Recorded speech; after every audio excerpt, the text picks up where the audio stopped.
بسم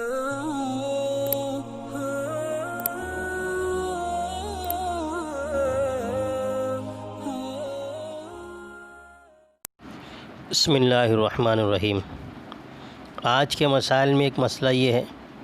کہ اگر کسی نے ظہر سے پہلے 4 رکعت سنت موقدہ کی نیت باندھا ہو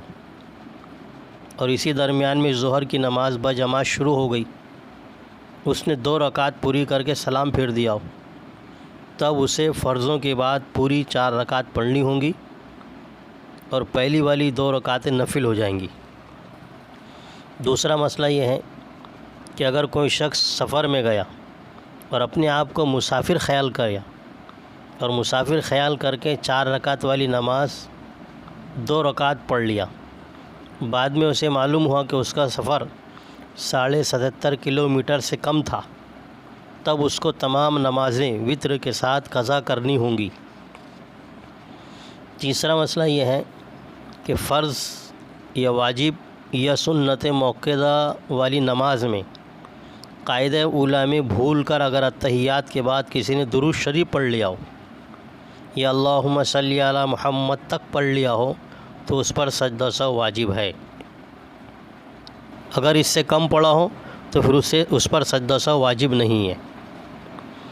ایک مسئلہ یہ ہے کہ اگر کسی نے قاعدہ اولیٰ یا قاعدہ اخیرہ میں اتحیات پڑھا اور اس کا کچھ حصہ چھوٹ گیا تب اس پر سجدہ سہو واجب ہے، چاہے فرض نماز ہو یا نفل نماز ہو۔